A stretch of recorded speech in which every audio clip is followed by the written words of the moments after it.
Assalamualaikum warahmatullahi wabarakatuh. Nama saya Muhammad Meritis Nawari Murni, bisa dipanggil dengan Trisna. Saya dari program Diploma 3 Akuntansi Politeknik Keuangan Negara STAN. Nah, saya di sini ingin berbagi ilmu mengenai akuntansi pensiun.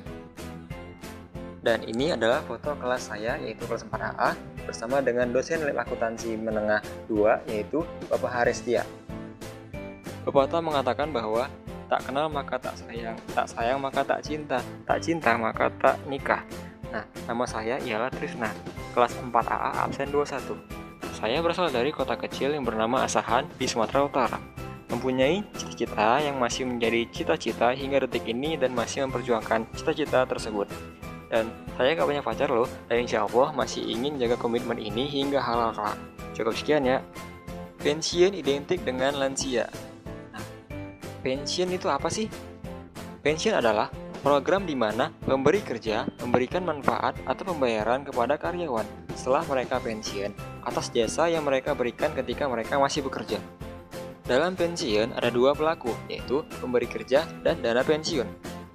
Siklus pembayaran pensiun dimulai dari pemberi kerja memberikan iuran kepada dana pensiun, lalu dana pensiun memberikan manfaat pensiun tersebut kepada penerima pensiun, yaitu karyawan, atau dana pensiun berinisiatif untuk menginvestasikan dana tersebut untuk berinvestasi.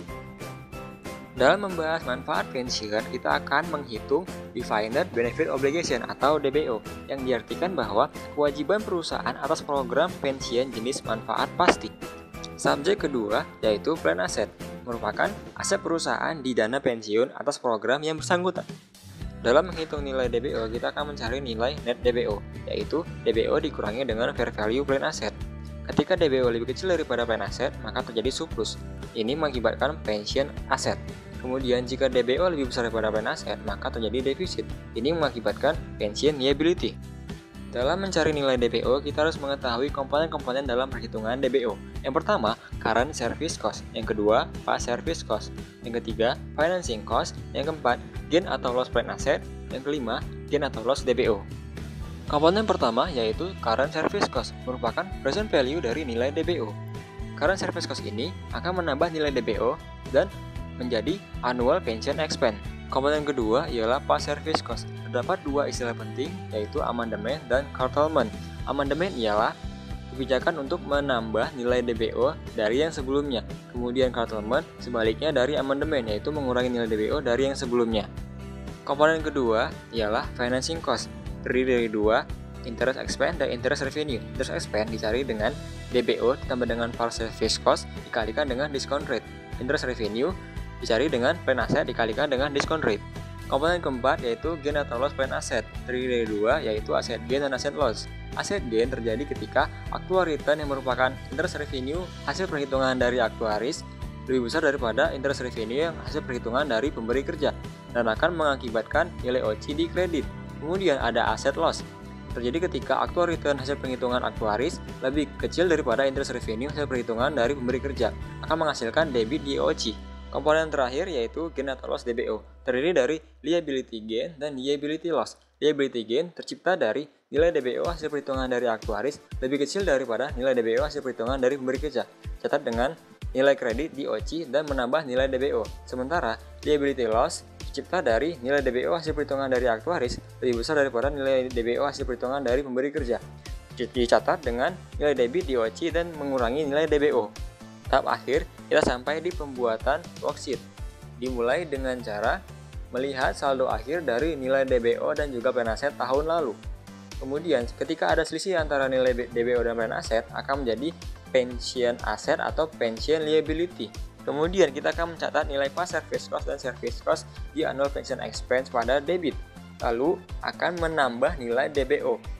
Selanjutnya, mencari nilai interest expense.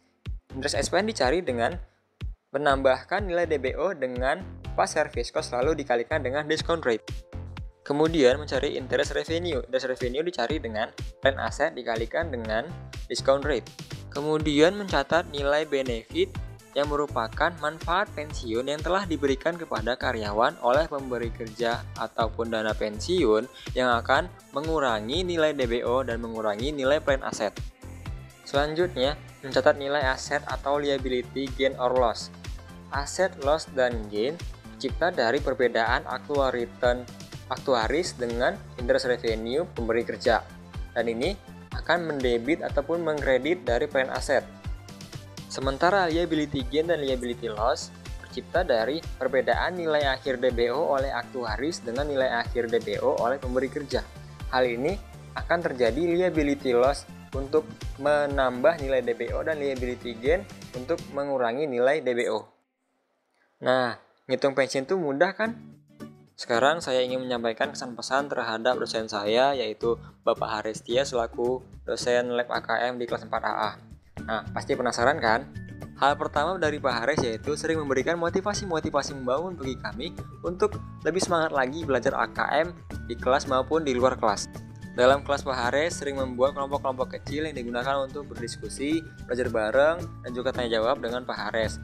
Dan ini tuh yang membuat keunikan dari kelas Pak Hares dibandingkan dengan kelas yang lain. Selain itu, Pak Hares sering mengadakan kuis-kuis dadakan untuk menguji tiap mahasiswa agar mampu mengerjakan soal-soal yang sulit. Kemudian terdapat 9 soal yang menarik untuk dikerjakan dan didiskusikan oleh masing-masing kelompok. Akhir kata, saya mengucapkan terima kasih sebanyak-banyaknya kepada Pak Hares yang telah memberikan ilmu-ilmunya. Sukses terus, sukses S2 luar negerinya. Assalamualaikum warahmatullahi wabarakatuh.